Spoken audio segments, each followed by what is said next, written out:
Só um minutinho. Agora, gravando Jocelino na apresentação do dia, falando de pesquisa operacional. Bora lá. Bom, vamos lá, boa noite para vocês. Na verdade é o seguinte, o que eu resolvi apresentar aqui? Partiu de uma experiência pessoal, tá? Então, a formação lá da Prandiano, muito forte em otimização, né? E depois que eu comecei a mexer em Python, resolvi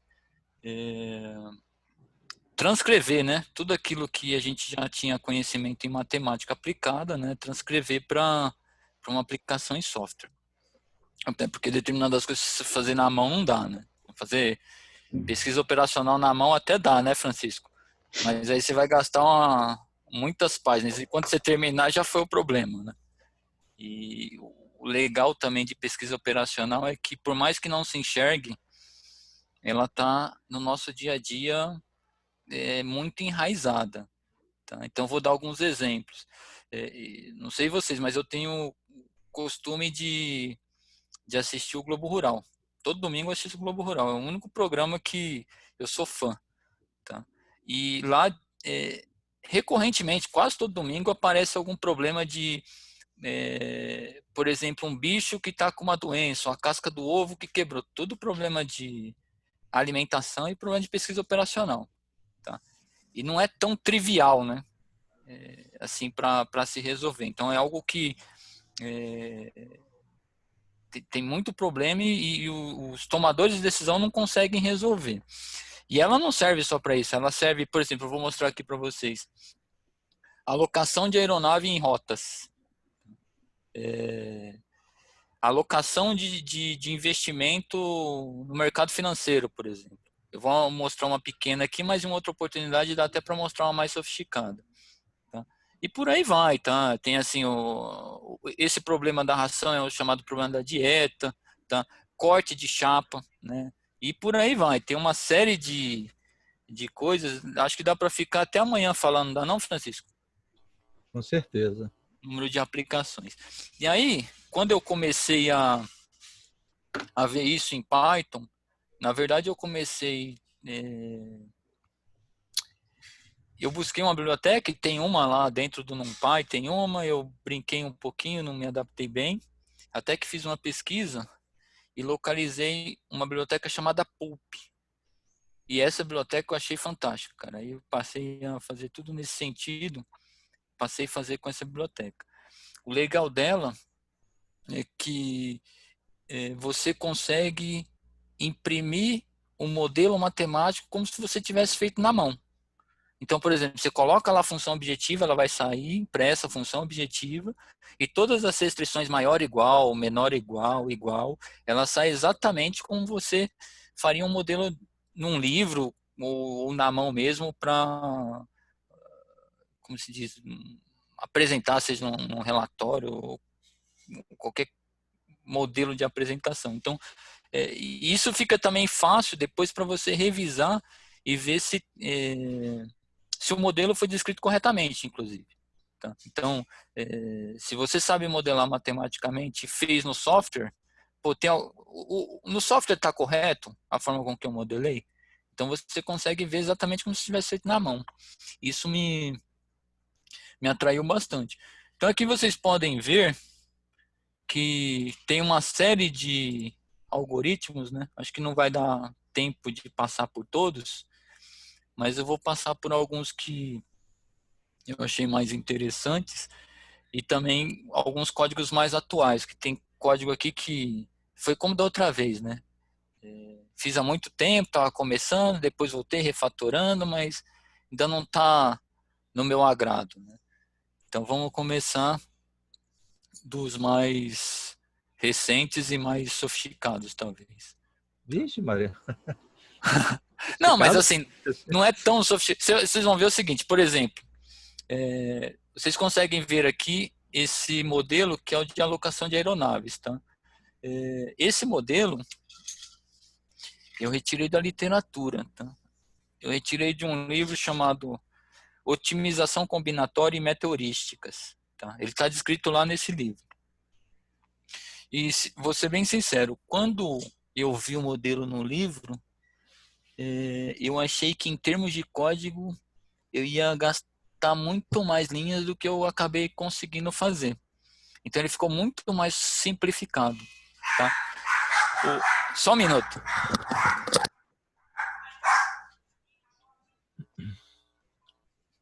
Matrizes e tal. Mas... O nome do livro é Otimização Combinatória e Meta-Heurísticas, Algoritmos e Aplicações. Esse é o nome do livro. Bom, então vamos lá.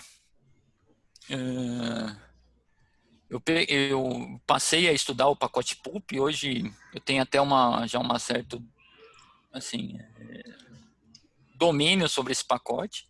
Tá? Então já conheço muito bem a sintaxe, como que ele trabalha.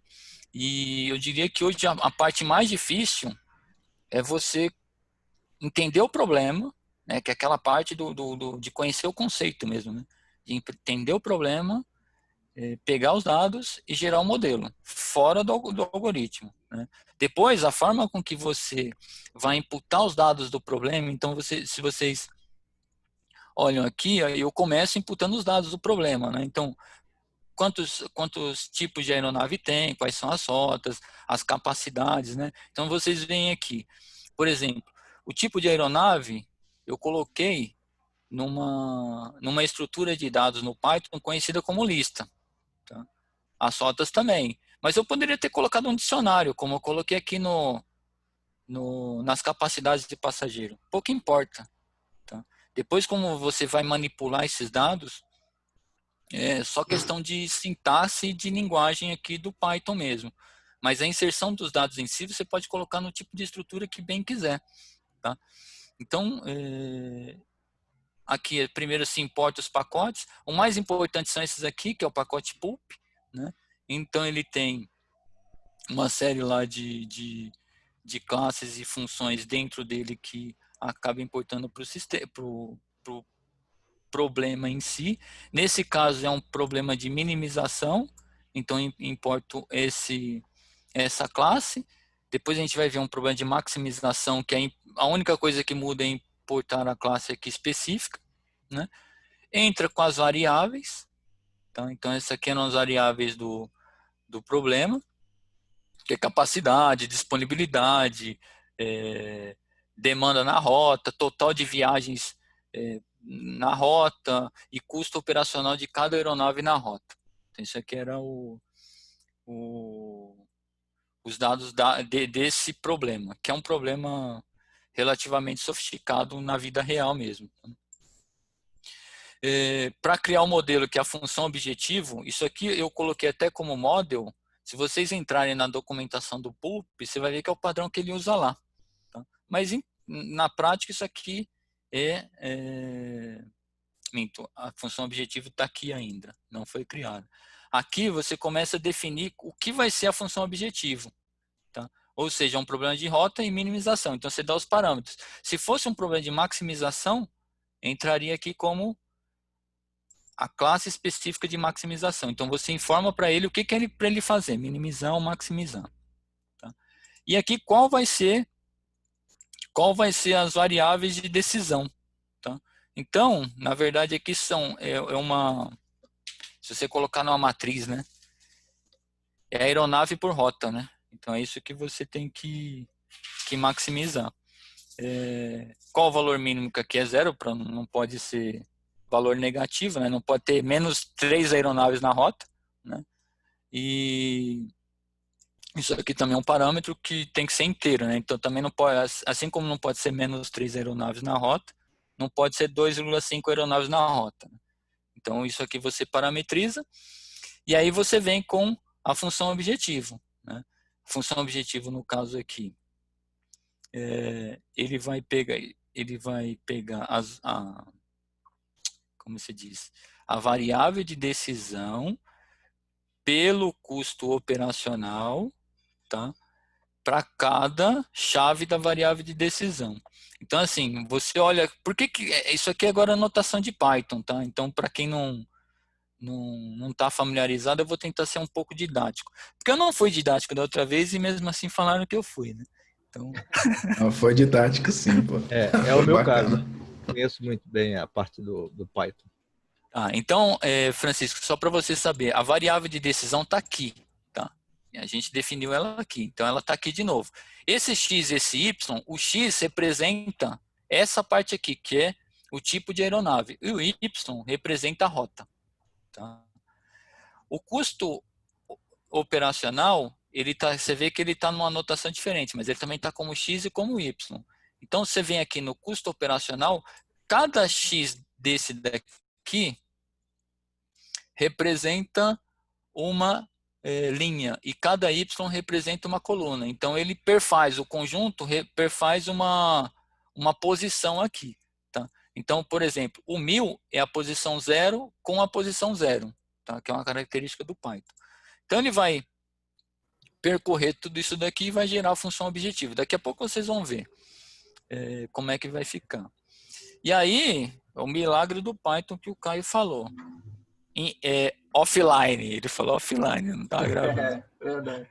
Então, quando veio as restrições, quando eu olhei o problema, eu falei, putz, isso aqui vai ter linhas e mais linhas de código. Cara, as restrições de demanda eu consegui colocar em uma única linha de código, tanto usando, eu fiz uma combinação, né? Uma linha não, são duas linhas de código. Né? A primeira eu entrei com uma recursão, né? E a segunda eu entrei com um list comprehension, ou seja, praticamente eu fiz uma recursão dentro de outra recursão, né? Então, para ficar um pouquinho mais bonitinho, né, eu usei o list comprehension que aí você coloca numa linha só. Poderia tirar isso, pôr para fora? Poderia, não ia ficar tão elegante e eu acho que também ia perder em performance. E aí, quando eu consegui fazer essas restrições de demanda, eu também consegui fazer a restrição do tipo de aeronave. Usando a mesma técnica. Tá? Então, aqui, soma as capacidades de aeronaves na rota e limita em relação à demanda. E esse aqui soma o número de viagens por rota e restringe em relação à disponibilidade de aeronaves. Então, aqui, ó, você vê, eu escrevo mesmo ó, a restrição. Isso aqui maior ou igual a essa restrição de demanda. Isso aqui menor ou igual a essa disponibilidade de aeronave. Tá? Então, assim, você efetivamente escreve o modelo matemático como você faria na mão. Tá? E aí, feito isso, com uma linha você resolve. Você usa lá o recurso da biblioteca para resolver. E agora, rodou o modelo, ele vai, vocês vão ver agora, ele vai gerar se ele encontrou a solução ótima ou não. Tá? Ele diz isso. E se ele encontrou a solução ótima, qual é o valor? Na verdade, aqui está até errado, porque isso aqui é custo. Isso aqui não é... Isso aqui, ele está minimizando o custo. Aí ele dá o valor. Se você estiver minimizando um custo, ele vai te dar o valor. Qual que é o custo dada com aquela configuração. Tá? E aqui eu imprimo qual é a configuração. De qual aeronave por rota. Agora eu vou rodar um modelo aqui.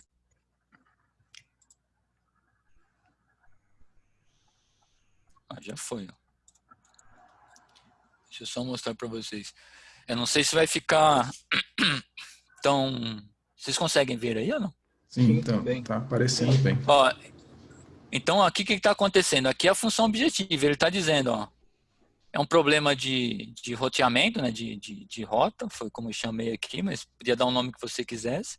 Então, ele está dizendo minimizar. Minimizar o quê? Essa função objetiva aqui. Ó, essa é a função objetiva. Olha o tamanho da danada aqui. Né? Você vê que eu fiz lá em meia linha de código, né? Mas olha o tamanho da danada. Sujeito às restrições. Essas são as restrições. E mais essas aqui, ó. Então, é tudo isso aqui de restrição eu fiz em duas linhas de código. Tá? Isso aqui é muito legal que eu gostei do pacote Pulp, porque eu não vi em outros.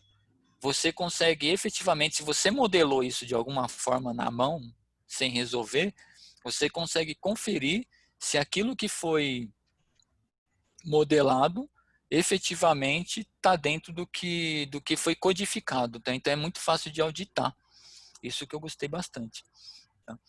E aí ele vem aqui com uma série de informações lá da parte de otimização, que isso aqui não é tão relevante. Desculpa cortar, porque senão eu vou esquecer. Pode Ali falar. a função objetivo, se você ver, quer ver, volta de novo na função objetivo. Se você ver, faz me lembrar aí do Richelli. Ali é um somatório, tá vendo? Isso, é um somatório. Isso aqui é nada mais, nada menos. Quem conhece um pouquinho de álgebra linear, é um produto escalar. Sim. A maioria das funções objetivas são produtos escalares. Você vê que é a soma de um produto, vai somando, tá vendo? Basicamente, quando você usa uma função objetiva, na grande maioria, nem sempre, nem todas, né? A gente vê que é um produto escalar. Entendeu? E outra coisa que eu queria falar aí também, eu não conheço o Python, eu conheço um pouquinho de programação, mas está usando muita álgebra de matrizes, entendeu? Por isso que naquele lugar lá que ele falou, olha, ficou bem condensado, é porque ele usa a álgebra de matrizes, que é muito mais fácil, entendeu? Multiplicar, usar produto escalar, essas coisas todas. Exato. Pesquisa operacional sem matriz. Não... Aliás, aqui, ó, quando você vem aqui no código, isso aqui, inclusive, está em matriz, ó, formato de matriz. É uma notação de matricial, exatamente. Tá. E assim, eu também tenho um modelo que eu já fiz no passado, que é mais na unha, né? É cálculo matricial pesado. Né? Então, mesmo aí, se você for rodar isso aqui, em comparação ao cálculo que eu já fiz na unha, ele é muito mais eficiente. Tá? É a matriz que tem por trás, mas a forma com que os caras criam a biblioteca, ela gera uma eficiência computacional incrível. A gente praticamente não vê num problema desses aqui, você não percebe muito o algoritmo rodando, ele roda muito rápido. Né? Se não fizer o código de uma forma otimizada, isso acaba não acontecendo. E assim, Francisco, só para você olhar, quer otimizar o custo das aeronaves por rota. Então ele tá multiplicando aqui, ó, o custo com a aeronave 0 na rota 0. Então o custo da rota 0, como é que é? O custo correspondente a ela, o custo da aeronave 0 na rota 0, tá? Custo da aeronave 0 na rota 1, custo da aeronave 0 na rota 2. Aí já vem aqui, custo da aeronave 0 na rota 3. E aí já muda, ó. Custo da aeronave 1 na rota 0, custo da aeronave 1 na rota 1, e assim sucessivamente. Todas as aeronaves. Se tivesse 1000 aeronaves aqui, eram 1000 variáveis sendo consideradas em uma linha de código. Tá? Então esse é um negócio bem bacana. Tá? E aí, o que ele faz? O legal é que se a gente aumentar mais a matriz, não acho que não vai perder muita performance, porque produto escalar, produto vetor, produto entre matrizes, não é uma coisa que consome muito recurso de máquina, entendeu? Legal, cara. Então, o legal seria pegar um caso mais prático e a gente botar para rodar, né? A expertise para montar o algoritmo tem, né? Então, isso facilitaria bastante. Bom, e aí ele traz lá todas as restrições, tá? Traz em uma forma bastante interessante, ao meu ponto de vista. Isso aqui é tudo que vem lá da biblioteca, então ele comenta que o processamento, tudo não interessa muito. Então, ele inclusive traz um relatório lá, que na verdade eu acabei buscando aqui qual foi o custo. Você vê, ele dá que a configuração resultou foi otimizado. Tá? Então ele conseguiu otimizar em 317 interações. E você vê, a gente nem percebeu, né? Entendeu? Então ele trouxe aqui o resultado está otimizado, o custo com esse resultado otimizado ficaria nesse valor, tá? E aí ele traz aqui a quantidade de aeronaves por rota, né? Então a aeronave 0 na rota 0 seriam 2, aeronave 0 na rota 1 seriam 4, aeronave 0 na rota 2 não teria, e assim sucessivamente. Tá? Então, assim, um dos modelos que eu separei para mostrar para vocês hoje era esse daqui. Se vocês não tiverem mais algum comentário, já parto para o próximo. Senão a gente continua explorando aqui. Um comentário é... vai lá, Carlão, por favor. Por favor, Carlos. Não é bobo. Só que eu não conhecia a biblioteca. Eu já precisei disso lá agora na USP, na faculdade, para alguns trabalhos. Eu acabei recorrendo ao R através do LPsolve. Sim, eu também... Então, deixa eu até ver aqui, porque teve alguns modelos... Tinha uma experiência com esse LPsolve.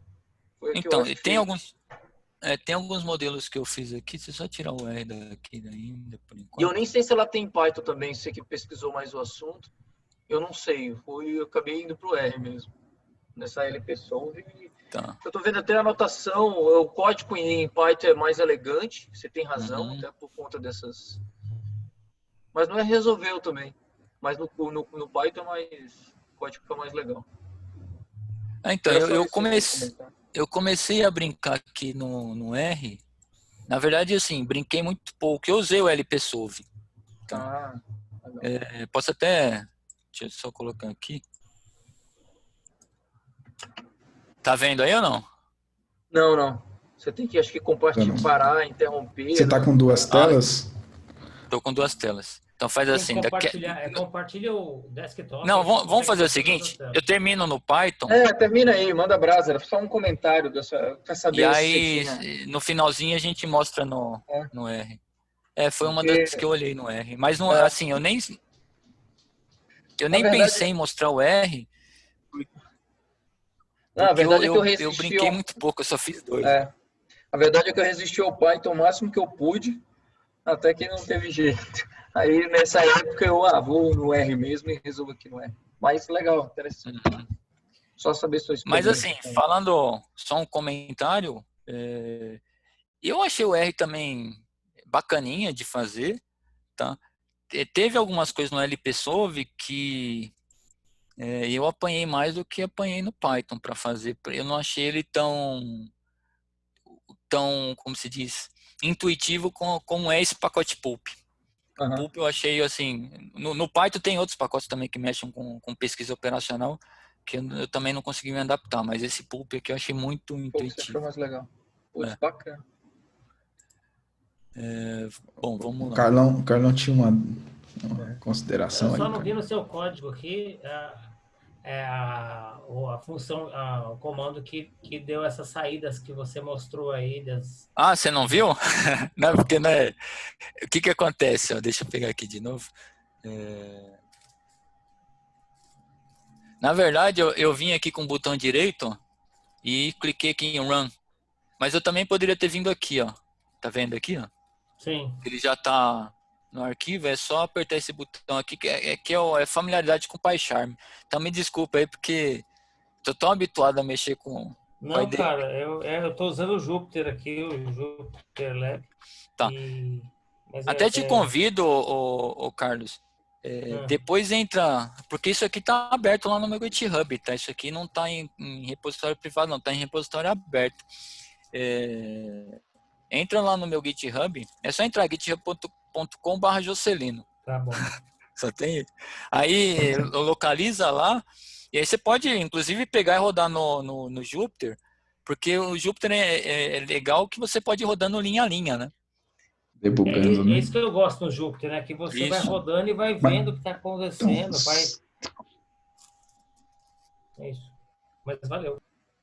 Só que no aí mesmo no PyCharm, eu não sei se você utiliza, Juscelino, mas isso é bastante útil, você debugar o código aí. Então você consegue...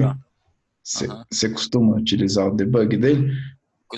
O debug, viu, Carlão? Você consegue executar linha a linha, inclusive com alguns detalhes, pelo menos eu ainda não vi no Jupyter, alguns detalhes de valores de variável durante a execução e tudo mais, que é um recurso bem interessante aí para quem usa o PyCharm. Eu diria que o PyCharm ele é uma IDE que tem mais recursos aí do que o Jupyter, mas não conheço muito bem nenhum dos dois, então... Não, assim, Eu prefiro o Colab do que o Jupyter, tá? Mas eu sou muito adaptado ao PyCharm, então dificilmente só uma coisa mais específica que eu vou para lá. Dificilmente eu saio da IDE. Você tem razão, dá para se sobrar um tempinho a gente debuga um código aqui só para Beleza. ver. Porque daí a gente mostra também os valores que as variáveis vão assumindo durante a execução, o que é bem interessante Isso. aí para quem está tentando entender esse código, né? Exato. Assim, de qualquer forma, a gente pega um código menor também, porque você vê, esse aqui ia ficar meia hora numa linha, viu? Não, mas aí a gente pode executar quando for função, você pode executar por cima, né? Não precisa entrar na função. Aí o que é Isso. bacana também. É Tá tranquilo. vendo? Conversa também é aula de Python. Bom, vamos lá.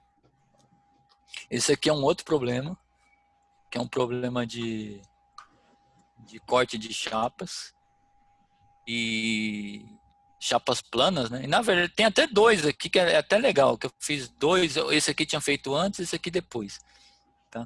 E é até legal para vocês depois olharem como o mesmo problema, assim, problemas muito parecidos que você vai fazer no código, você pode fazer códigos completamente distintos. Até por isso que eu separei.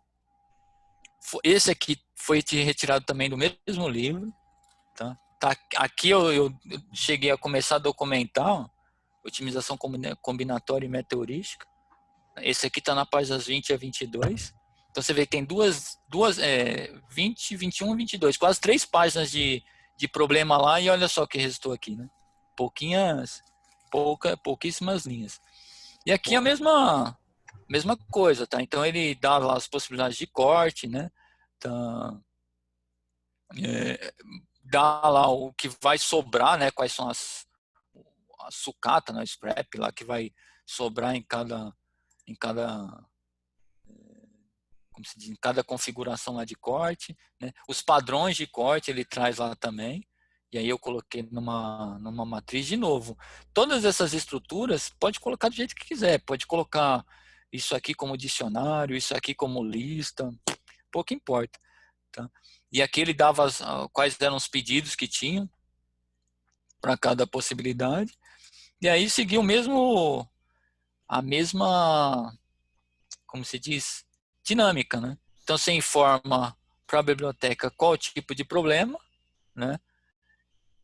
Seta variável, que de novo possibilidade versus a lista, tá? E não pode ser negativo nem quebrado, então você seta aqui também que não pode. Se não tivesse esse tipo de restrição, era só tirar. De novo, gera a função objetivo, né? Que ele quer fazer o quê? Ele quer, no caso aqui, ele está tentando minimizar a perda, né? Que essa é o scrap aqui, né? Então ele está tentando minimizar a perda. Tá? Então a variável que é a possibilidade de corte vezes a perda, né? Então ele vai escorrer todas essas possibilidades, né? E aí eu entro aqui com as restrições. Você vê aqui, é até mais simples, né? E aí vamos comparar com outro também que é problema de corte, vocês vão ver só a diferença. Né? Uma linha para as restrições, resolve o problema, dá a melhor configuração, e aí seta as configurações. Porque não adianta nada falar que o menor custo é 100, se não falar, tá bom, mas qual que é a configuração para o cara cortar, né? Para quem vai tomar a decisão, a informação mais valiosa, na verdade, vem daqui. Né? Eu vou rodar de novo. Deixa eu puxar aqui. Então, de novo, ó, olha o tamanho da função objetiva. É gigante. Tá? As restrições nem estão tanto. Tem mais restrição aqui. É que aqui o que precisa ser inteiro, mas as restrições de maior. Tirando restrições de variáveis, as restrições de função, elas nem são tantas. Tá? Mas a função objetiva é gigante. Se eu resolver isso aqui na mão, eu vou jantar, vou voltar, vou assistir um filme, o cara tá tentando ainda, né? Isso não pode errar no caminho.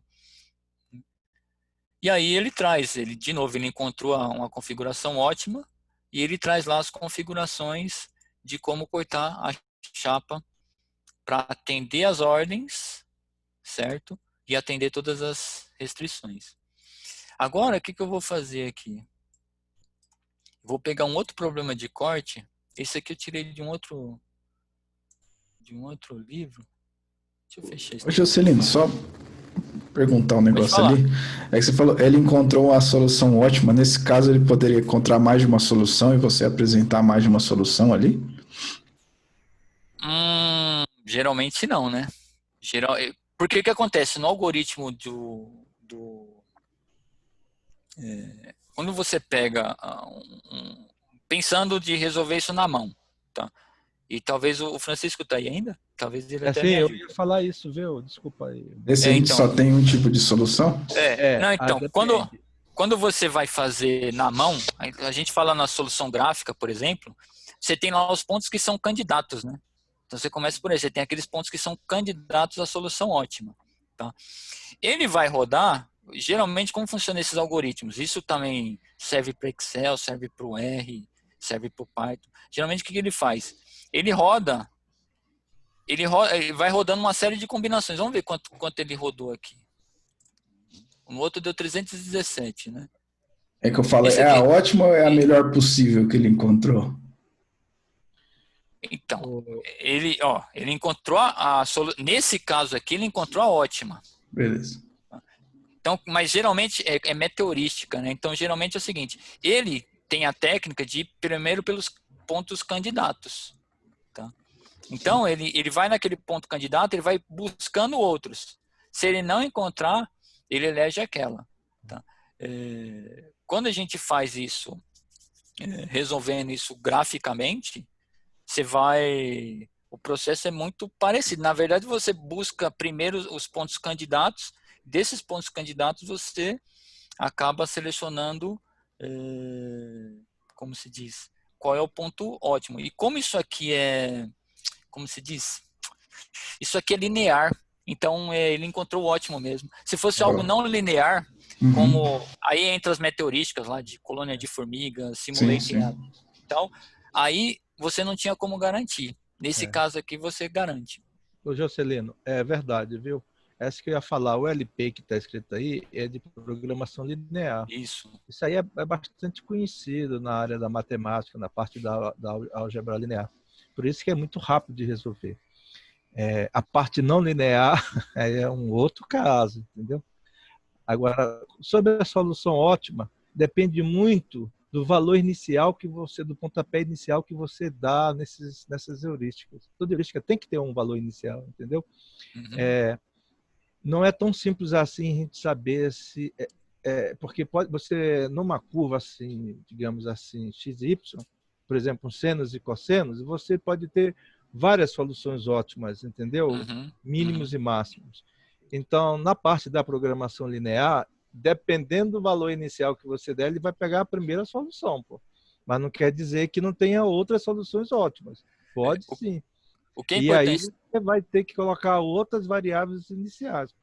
Então, aí isso parte da programação não linear, aí o negócio é complicado, é mais difícil. Não tem assim todo um processo matemático já conhecido.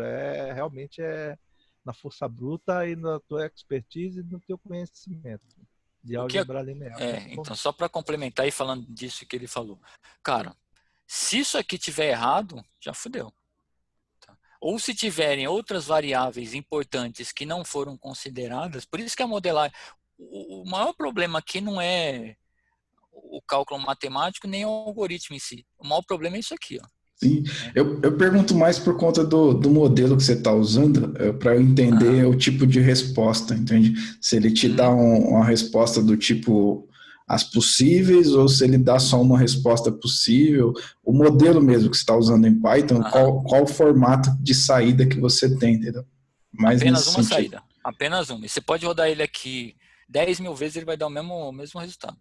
Agora, isso já não acontece quando a gente for falar lá de simulated annealing e colônia de formiga. Você roda uma vez, ele dá um valor. Você roda de novo, ele dá outro. Beleza. Tá?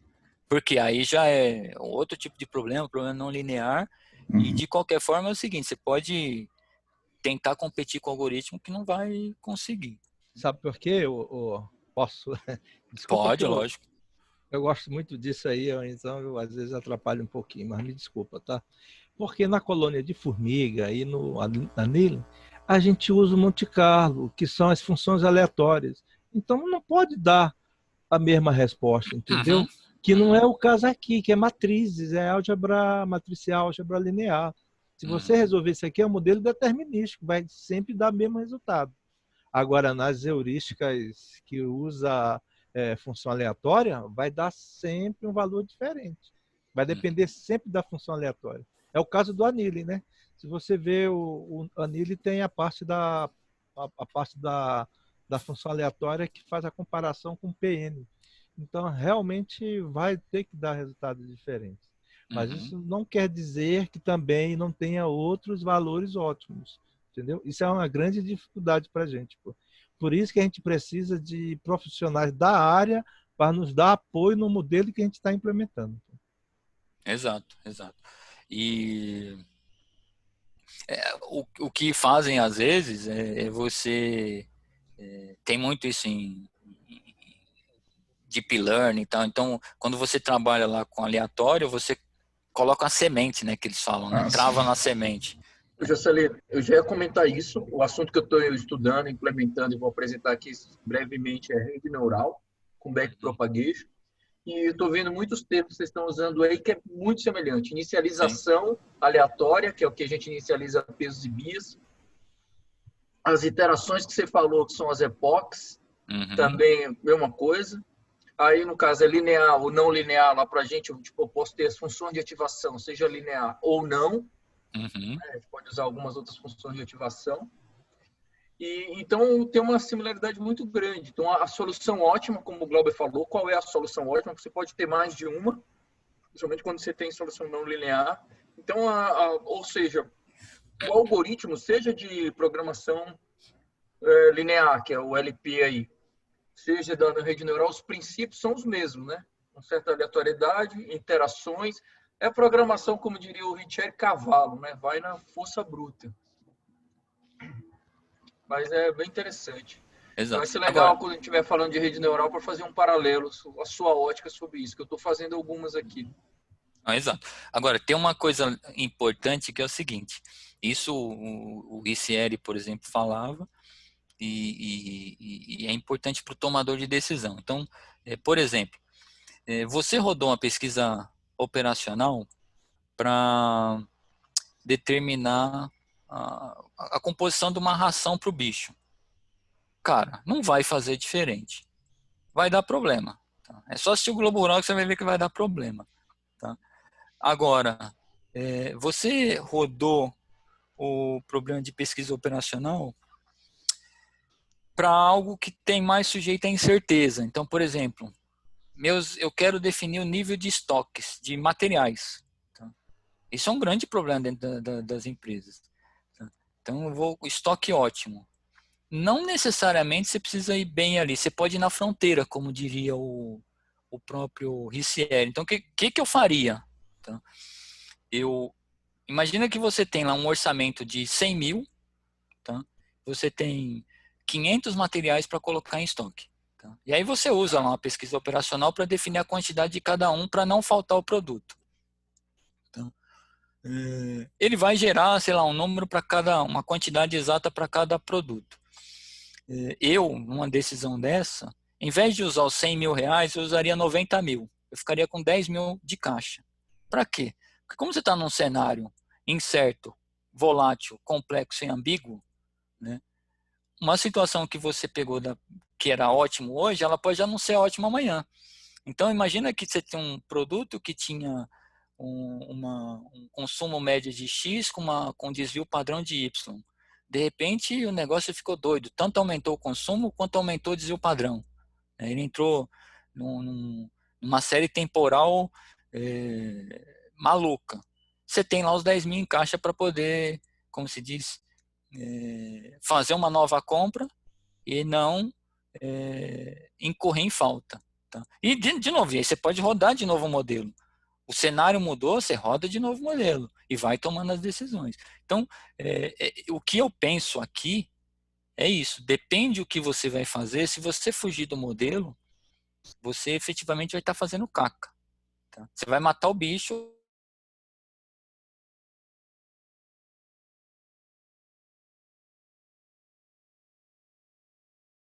Tá? Porque se alguma coisa do caos acontecer, você tem um seguro ali que consegue passar por isso. Tá? Mas, de qualquer forma, na minha visão, seja na fronteira ou seja no ponto ótimo, tomar decisão sem isso aqui é se expor ao fator sorte. Exatamente isso, se expor ao fator sorte. Bom, vamos lá. O outro... Jocelyn, só um ponto aí. A gente está chegando em 7h49. A gente tem mais 10 minutinhos aí, beleza? Beleza. Bom, olha só. Eu não vou entrar com muito detalhe aqui. O outro também é programação de código, como foi esse, que também eram chapas, tá? Então, mas só para mostrar a diferença de algoritmo. Isso aqui até um algoritmo foi feito antes, então eu entendo que eu teria que refatorar isso. Tá? Mas ó, vocês viram que aqui, em uma linha, eu fechei as restrições. Aqui, olha só que eu apanhei. Né? Então, isso aqui também dá para refatorar e colocar em uma linha. Mas é tudo experiência de programador. Por outro lado, isso aqui tem uma certa recursão aqui. Isso aqui está mais procedural, apesar que tem list comprehension aqui também. Mas está mais procedural. Então, é questão aí de dominar a sintaxe. Vai e resolve o problema do mesmo jeito. Tá? Deixa eu ver se eu tenho mais alguma coisa legal aqui. Jocelyn, não sei Pode se dá tempo de mostrar outro modelo, ou senão a gente pode agendar até uma apresentação, você continuar esse trabalho, que eu acho que é um trabalho que você teve boas horas investidas aí, e vale todo um carinho na apresentação, nas perguntas e tudo mais. Não, o que eu sugiro para você é o seguinte, eu vou mostrar mais dois que são simplesinhos, né? Beleza. Acho que a gente segue a pauta, tá? Pode postar o fuzzy, a gente fala aí de redes neurais, anilha, e depois a gente volta. Porque o que acontece? A gente vai conseguir estar mais maduro em alguns aspectos e até fazer algumas analogias. Né? De repente a gente pode até pegar um problema desses aqui em comum e resolver tanto por colônia de formigas, por exemplo, quanto por pesquisa operacional, só para comparar. Algumas coisinhas assim, né? Sim, Curioso, né, cara? Por exemplo, isso aqui é um modelinho simples de alocação de investimento. Você vê, olha, as inúmeras aplicações, né? É um negocinho simples, tá? Mas eu tenho um negócio mais sofisticado que para aplicar mesmo na vida real. Então isso aqui é muito mais, para mim foi muito mais didático, né? Também peguei em um dos livros, não foi aquele, foi outro. Mas isso aqui para mim foi muito mais didático para entender como funcionava o pacote, né? Do que em si para como se diz, aplicar depois, mesmo, né? Não, para depois detalhar o modelo em si. Tá? Mas aqui já passou a ser um modelo de maximização. Tá? Aqui tem um outro, que é um modelo que isso aqui é legal, que isso aqui cara, todo dia tem empresa tomando decisão nesse sentido. Que é o quê? Onde que o cara vai instalar a fábrica, né? Onde é que ele vai instalar a fábrica? Né? Então aqui tem algumas variáveis, geralmente num problema real é muito mais, mas para o algoritmo pouco que importa. Né? Então aqui foram criadas as cidades candidatas, né? E aí você tem uma variável que pega, no caso aqui ele era a alocação de terminal, mas terminais por cidade, né? Então aqui é uma variável binária, né? Ou entra naquela cidade ou não entra, e aqui tem que ser inteira, né? Porque não dá para ser meio terminal, né? Ou você tem um terminal inteiro, ou você não tem nenhum terminal. E aí, isso aqui é minimização também. Esse aí você vai rodar? Posso rodar. Eu ia sugerir de você rodar com um debug aí no meio, só para mostrar tá, deixa eu você colocar um breakpoint em algum lugar. Tá, deixa eu... Em qualquer canto. Ó, Carlão. Se o Carlão tá acompanhando. Oi, tô aqui. Opa, ele tá rodando agora com Tô o vendo latido breakpoint, ó. só. Ah, é o meu aqui. É o Meu seu? latido, né? O cachorro. Aí. Repete aí, se você falou comigo, repete, por favor. Falei, o Jocelino tá rodando agora com breakpoint, então ele tá debugando o código aí, coisa que você pode fazer lá com o PyCharm, e mesmo com esse código já que o Jocelino compartilhou, né? Entendi. Ô, Carlos, você consegue ver aí bem a tela? Você vê que aqui, quando você aperta o debug, ele já traz as variáveis todas aqui do lado, ó. Tá vendo? Tá Sim. no... Então ele vai trazendo tudo, ó. O próprio modelo, ó, aqui, ele já... Aqui ele já... Você quer ver? Achei bem legal. Ele já... Eu tô igual o Carlos ainda no notebook. Inclusive, olha só, aqui no modelo, ele já está trazendo a função objetiva. Sim. Depois de concluído, ele já está trazendo a função Sim, objetiva. estava vendo isso. Tá. E quando você olha aqui do lado também, ele repete isso para você. Ó. Ele te dá o tipo de... Não, ele desculpa, te dá... que é uma variável, né? Ali, model é o modelo, é a tua variável. Isso. Ele te dá qual que é o tipo de estrutura. Então, por exemplo, isso aqui é um inteiro, isso aqui é um dicionário, é um inteiro, é um array, né? É um dicionário. Então, ele te dá o tipo de variável, né? E te traz, consequentemente, Valores, né? O valor. valores dela, né? Então, Eu você tô vê. quase criando coragem para mudar, cara. Você tá quase me convencendo já. Não, sabe o que acontece, o Carlos? Eu acho que cada coisa na sua ocasião, né? Então, por exemplo, o tipo de desenvolvimento que eu faço, eu prefiro fazê-los no PyCharm mesmo. Tá? Agora, se tiver que fazer como é que é? Storytelling, né? Que eles falam? Os caras da Pode ser. Apresentação, né? os caras do Scrum gostam disso. Então, o que acontece? Você quer fazer um negócio bonitinho, com um executivo Tá tal, na para moda. Aí você mostrar usa aquele Plotly. Plotly. Tem uns Plotly aqui também, viu? Só que tá tudo em R. Mas tem algum no Python também. E aí o que acontece? Você vai fazer um negócio desse, aí é muito mais adequado um notebook ou um Colab para você fazer. Então, e outra, dependendo também do tipo de coisa que você mais trabalha, talvez seja mais adequado mesmo. Mas eu praticamente aqui também tem outras coisas, né? Então ele está integrado com o Git, tá vendo? Então consegue fazer tudo, controle de versão. Eu Isso é faço uma tudo. coisa que eu sinto falta no notebook. Uhum.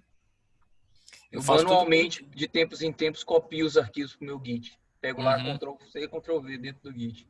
Zoado, né? Não tá integrado. Então, eu não, cara, depois que eu descobri o Git, eu não vivo mais sem, entendeu? Então, mas é o Pois é. GitHub ou é o Git do... É o GitHub. Ah, tá bom, não, porque tem o Git do Linux também. Então, na verdade, para você integrar, você precisa do Git, né? Então aqui Preciso do Git para integrar com o GitHub. Pelo menos isso. Então o que acontece aqui, ó, ele está me dando toda a informação. O Git está fazendo a gestão e aqui, o Carlos, só para você entender, ele está dizendo que tanto na minha máquina quanto lá no repositório do GitHub, as versões são as mesmas. Não tem mudando, não tem diferença. É tudo a mesma coisa. O que está aqui está lá. Tá? E aí você consegue também, como se diz, abrir branches diferentes. Então você quer brincar com um código, né? Mas você está com medo de perder. Então você abre uma branch, brinca lá na branch, faz o que você quiser. Se der certo, você une os dois códigos, né? Se não der certo, vai embora. Então você não perde, você não perde o que você fez. Agora só para continuar aqui no Execução, né? Na execução. Olha lá, tá vendo? Até ficou, deu até um destaque lá na onde ele entrou, né? Deu um destaque. Ele vai fazer a recursão aqui, né? Até passar tudo, né? Esse aqui pula? Tem algum que pula aqui? Eu não manjo muito, não. Tem sim. Ó, vai ali em Run, lá em cima, Juscelino. Ali no menu, no esquerdo. Lá no menu Run, lá em cima. Ah, tá. No menu principal, aí tem o Run. Beleza. Aí no Run tem o Debug Actions aqui embaixo. Debug Actions. Isso. Aí você passou por ele. Debugging Actions. Para cima, 2 para cima, tá. esse aí. Beleza. Aí eu sempre olho aí para lembrar, né, de qual que passa. Então, Step Over aqui, tá. você já achou aí? Eu tô procurando. Force, Step Over? É o Step Isso. Over ou Force? O que a gente vai é o F8, que eu acho que você já até usou, né? Eu tava usando o F8. Isso e dá na mesa. Faz o seguinte, coloca um breakpoint no print, só pra gente sair desse loop aí. Coloca no print, no próximo print, que você quiser. Aí dá um play. Tá. E ele vai Beleza. pro próximo print. Boa. Rodou tudo. Né? Aí aqui no print, ele já...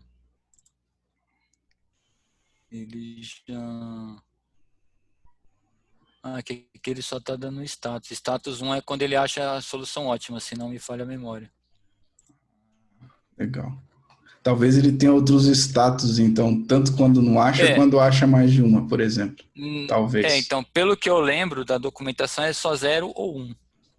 Zero é quando é inconclusivo. Ele rodou N combinações e não achou nada que ele pudesse concluir.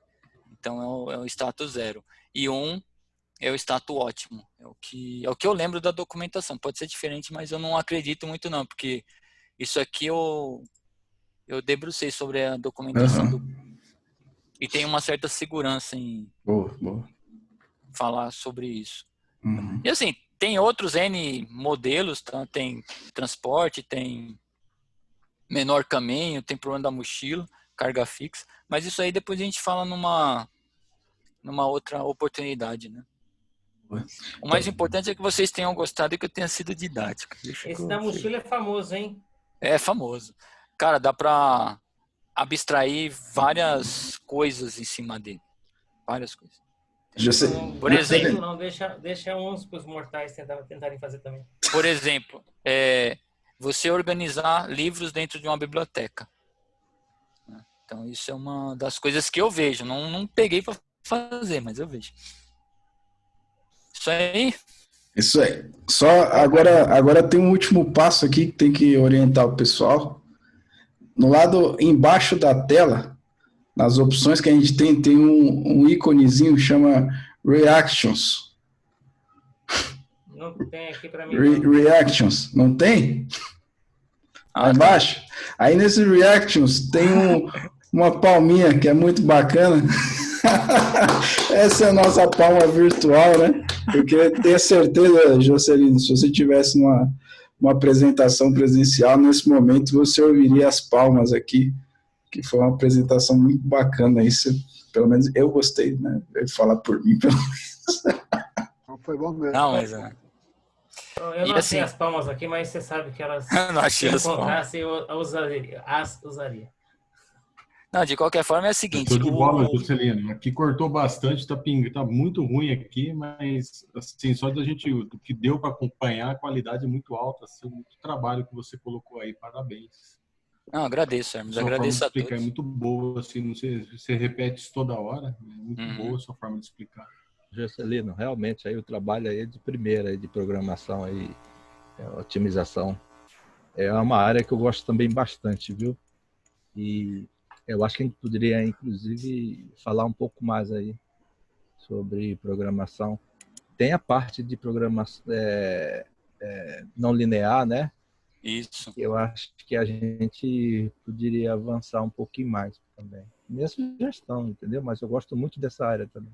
Ótimo. Meus parabéns. Viu, Celino? Muito o bom, que eu viu? sugiro é assim, seria bacana se quem tiver mais curiosidade ou tempo, sei lá, pode entrar lá no GitHub e olhar o código e baixar e como se diz, quiser colaborar, quiser fazer, colocar lá desafios, coisas nesse sentido. Juscelino, só para saber, sua tela tá preta, tá? Eu não sei se é proposital, mas vou te avisar. Então, eu parei de compartilhar. Vai lá, beleza. E a outra coisa também, o que eu vejo, eu sem falar assim, comecei a fazer coisa no R. Então, o legal de tudo isso, como tem aqui N pessoas, cada uma com a sua habilidade, né? Então, por exemplo, aqueles que têm mais habilidade em modelar e menos em desenvolver um software em si, uma aplicação, seja em Python ou qualquer outra, a gente também pode fazer algumas coisas colaborativas no futuro, né? Então, eu acho que fica aí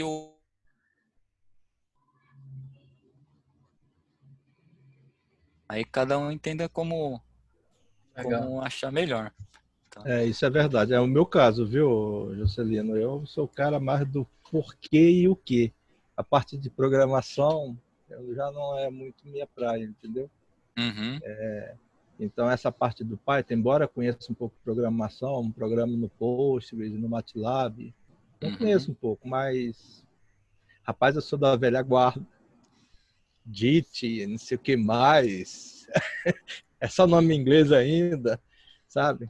Mas você aprende por osmose, só de ficar perto você vai aprendendo. Mas uma coisa eu sei, eu vejo o código, tranquilo aí, cara. Os olhos brilham porque, sabe, eu gosto muito de notação. Eu acho que assim com dom para ver assim qualquer notação e reconhecer coisas importantes aí. Mas eu quero enfatizar de novo aí que isso é um trabalho de primeira, viu, Juscelino? Muito bom, dos parabéns, cara. Não, legal. Eu não vou mostrar nada. Só uma coisa, Celina, parabéns aí, que tá legal também. Eu tive problemas aqui também, às vezes eu quis falar aqui, mas não deu, porque deu umas paradas, umas travadas, mas depois eu vou assistir. Logo você que fala pouco. Eu não falo muito, eu sou devagar mesmo. Mas aí acontece o seguinte, foi bom você vai estar com ele disponível lá no Git e tal, deixar disponibilizado. Eu tenho umas ideias aqui, porque eu olho pelos dois prismas, né? Eu olho pelo lado do código, da programação, que achei que foi bastante rico nisso. Eu fico vendo na aplicabilidade, mas no negócio, né? Eu como uma pessoa que a minha área de atuação é mais negócio, business process model, essas coisas assim, eu fico olhando mais por esse lado.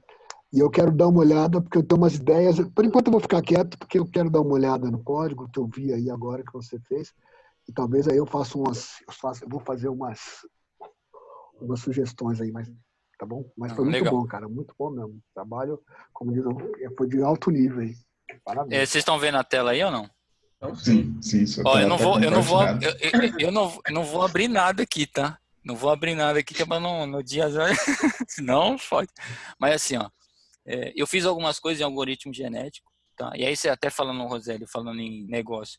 Por exemplo, eu fiz um modelo aqui, que eu fiz? Eu criei uma pequena base de dados lá no MySQL e já fiz integrado, porque quando você pensa numa aplicação comercial ou de uso efetivo, né, você tem que integrar, seja com Postgres, seja com MySQL ou coisa do gênero.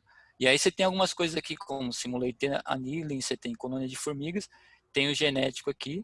Então tem algumas coisinhas pra gente, quando for falar do tema, pra gente... Olha quem tem o genético, Glauco. Brincar. O genético. Olha quem tem o genético. Sou eu. Juscelino tem um arsenal lá de... Tudo que eu falar aqui vai parecer... Não, calma aí que esse aí no ano de... Isso é top. Isso é bem bacana. Bem bacana mesmo. Juscelino, não sei se você entendeu, é a sua câmera que tá tudo preto, não é a sua tela que só tá. Abri aqui, ó. Eu sei. Mas valeu, gente. Valeu mesmo. Pessoal, mais algum comentário, elogios são sempre bem-vindos aí. Ou você tá com cota de elogio, Juscelino? Você que decide. Quantos por noite você aceita? Depois eu vou te mandar o endereço do GitHub, você compartilha lá com a galera. Bacana. Junto com o vídeo é legal. Então, compartilha lá, a pessoa dá uma olhada. Tá? E acho que é isso aí. Eu vou criar uns branches lá. Eu vou criar uns branches lá, se prepare. Tamo junto. Bacana. Então, esse foi o nosso terceiro já? Nosso terceiro encontro online do Big Data Hall. Eu tenho chamado de Big Data Hall Showcase, porque é show atrás de show, case atrás de case. Está sendo, eu diria, uma série bem bacana aí que a gente está passando, né? A gente está fazendo desses limões que a gente recebeu, a gente está fazendo uma bela e docinha limonada, né? Tem sido muito gostoso, faz lembrar os tempos de hall presencial, com tudo aquilo que a gente tinha do presencial, eu diria algo mais ainda, porque agora a gente vai desligar aqui e já está em casa, né? É verdade. Sem risco de estar saindo muito tarde aí e ainda ter que pegar metrô e tudo mais, né? Não é não, Francisco? Francisco entende bem isso. É isso aí, pessoal. Então, eu vou disponibilizar. O parceiro aqui também conhece bem, sabemos bem disso aí, né? Isso aí, gente. Até a próxima. Então, sexta-feira tem a programação agora com Fuzzy, com Hermes. Então, Hermes na próxima sexta aí. Aguardamos.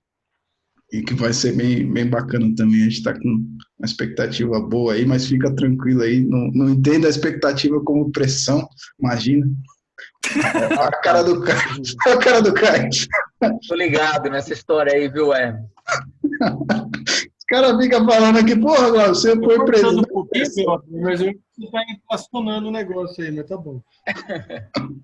Tamo junto, gente. Um abração aí, boa noite para vocês. Tudo de bom. Boa noite, pessoal. Valeu aí. Boa noite. Tchau. Aquele abraço. Valeu, um abraço. Tchau.